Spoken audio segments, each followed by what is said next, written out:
Prelude, Part 3. Guiding questions. In the 1990s, music educators began to conceive of music education from a praxial position. For instance, Alperson, Bowman, Elliott and Silverman, Rogalski. This turn can be seen as a leaving and as a returning. As a leaving, praxial music education called into question the values of music education as aesthetic education. Values that seemed inextricably linked to classical music, intrinsic to music values, and music as an object. Rogalski suggests the aesthetic view as an ideology, quote, so firmly taken for granted and ingrained in many teachers' minds that any evidence or departure from its status quo catechisms is often rejected out of hand, end quote. In contrast, praxilists view music as something people do, emphasizing human, cultural, and social dimensions and diversity. As a returning, praxilists often look to pragmatic philosophers, especially John Dewey, prioritizing social aspects of music education. See Silverman, 2012. Thus, pragmatic music educators from the early 20th century, like Satis Coleman, whose philosophies seem to have been replaced by aesthetic theorists, can be linked to current social valuing in music education. Praxial music education is essentially democratic. But what is praxis? What is praxis in music education? Praxis is first and foremost a reflective action, becoming a reflective practitioner, in Rogalski's words. It begins with reflection as an ethical action. According to Elliott and Silverman, praxis relates to music in three ways. 1. Critically reflective and informed actions that are 2. Embedded in and creatively responsive to both traditional and ever-changing musical, cultural, social values, and 3. Understood, taught, guided, and applied ethically and democratically for positive improvement of the students' personal and musical social community lives. Following this conception, in the current book, I am critically reflecting on ecologically informed actions. This is what autoethnographic research is about, reflecting honestly on actual experiences. These actions are embedded in and creatively responsive to both tradition and ever-changing values. They take place in schooling settings, including a university-level elective in Western music and a summer choir camp. Also, the praxial rationale of this autoethnography is for the positive improvement of students' personal and musical social community lives.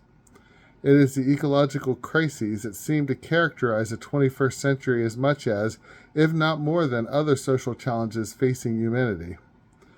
As an expression of ecological consciousness and ecological literacy, the current book provides a unique contribution to praxial music education. Enacting music pedagogy for ecological consciousness and ecological literacy is praxis, reflection and action for positive transformation of humanity in regard to the ecological crises we face. The guiding questions for this autoethnography are: what does it mean to embrace the impulse to teach music for ecological literacy? What is it like to theorize eco-literate music pedagogy? What is learned through enacting this pedagogy? How do the impulsion, the theorizing, and the enacting relate to one another? These questions help me to recognize the urgency of teaching music for ecological literacy as humanity faces its greatest existential crises since the invention of nuclear weapons. They are answered in this book through reflections on my pedagogy in the first year of enacting eco-literate music pedagogy, constructively through the creative vignettes imagining different ways this pedagogy might be, artistically through the poems at the end of each chapter, and theoretically through scholarly literature in all chapters, but heavily in chapters 2 and 3, which function as a bit of a literature review, and building logical arguments, especially in chapters 1, 4, and 5, for a spiritual praxis of music education on soil. Gardening and wilderness.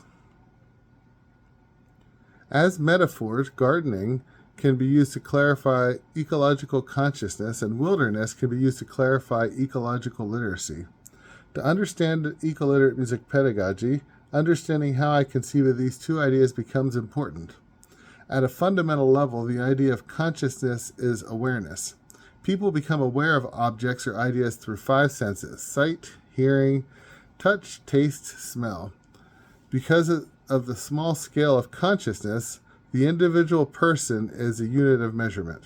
Consciousness can be seen through the lens of place. A person in a place becomes conscious of objects and ideas experienced through his/her 5 senses. If two metaphors guiding ecological discourse are wilderness, such as the work of Arnie Ness, and gardening, such as the work of Wendell Berry and Michael Pollan, consciousness is understood through the act of gardening. Gardening is experienced through the 5 senses, including hearing. We choose which nature thrives in our gardens. We plant seeds and pull weeds.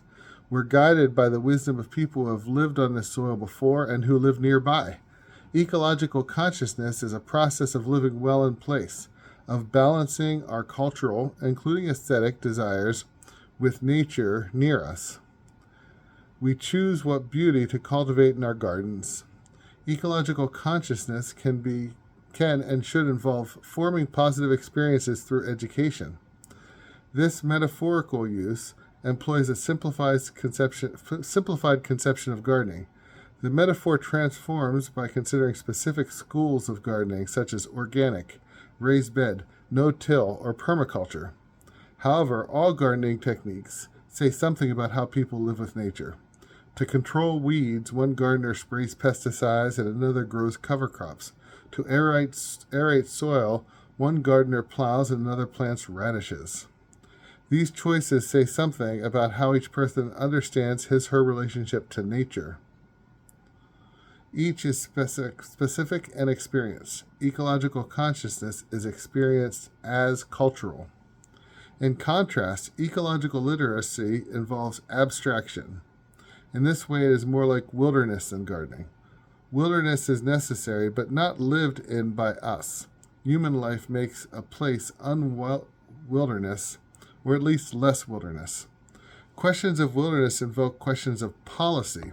For instance, the U.S. Bureau of Land Management identifies wilderness as, quote, special places where the earth and its community of life are essentially allowed to function without manipulation. They retain their primeval character without permanent improvements and offer outstanding opportunities for solitude or primitive and unconfined recreation, end quote. As policy, wilderness contains paradoxes. How does a place lacking human population endure as recreation? Once we talk about human use of wilderness, we can ask, is there any wilderness left? Wilderness is theoretical, which leads to specific policies. For instance, the number of people who can enter, the permissibility of hiking or horses, which can be modified. In general, literacy means coming to understand many aspects of society and not merely reading and writing. Many of the ecological crises, such as climate change, the Great Pacific Garbage Patch, species loss, do not necessarily involve individual consciousness of the ecological crises. These global crises may involve individual experiences of manifestations of a crisis. When the Yupik Eskimo loses his/her home to melting tundra, or when an Arizona farmer runs short of water, climate change is manifested.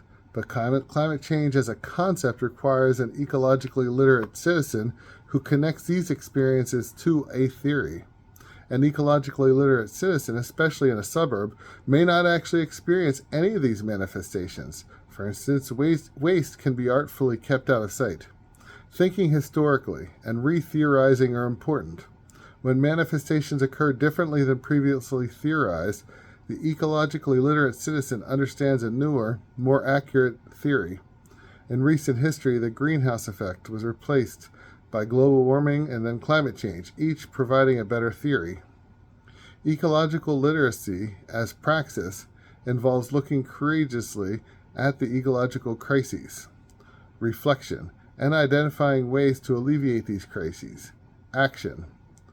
Both ecological consciousness, gardening, and ecological literacy, wilderness, are essential components of eco-literate music pedagogy because people crave both experiences and sense-making. There we are, about 10 minutes. And next time we'll start with my essential structure for eco-literate music pedagogy. This is the third part of the Prelude, so there's going to be at least a fourth. Let's see. Maybe even a fifth. I'm looking at what's left and how much I'm getting through each time. Rereading this is pretty nice though, reminding myself of these two metaphors I used to make the distinguish between ecological consciousness and ecological literacy. Other authors since, it's really nice seeing how in the last, it's been 9 years since my first ecological literacy article, 10 years, I guess it's been a decade, right? 9. Seeing how many different authors are actually writing about it in music education now. People like Tanya Smith, obviously Vincent Bates is still doing it and still writing actively. My second book, which is this one, is co-written with Vincent. I decided to make sure he was in on my second book. I like the way the covers are the same, right? How could I ever publish with a different publisher with such a consistency with my monographs? I don't know. They kind of line up really nicely. But anyway, back to the point. It's like there's a lot of people that are considering this. Linus, it starts with an E, and I'm not sure how to pronounce his name, right, from Northern Europe. I saw some Australian and some Chinese authors, and then others in America too as well. South America with Defontant, Niskia, I don't know how to pronounce it right. But yeah, seeing how other people theorize this, back to that metaphor, I think it's useful when we go about teaching, right? We have these experiences like a garden, like when we garden, but not necessarily just garden, even just with music, right? The feeling of an instrument, right? And then we theorize and we think, well, were these materials sustainably sourced? Am I caring for an old instrument that will only gain value with years? Or am I always trying to seek out a new, slightly more technologically better one? Right? There's a lot of difference between playing a 1960s era Fender that was passed down the family, right? Or buying the latest Fender guitar. You know, manufacturing creates a lot of waste. Okay, well, have a beautiful day. We'll see you with part 4 soon.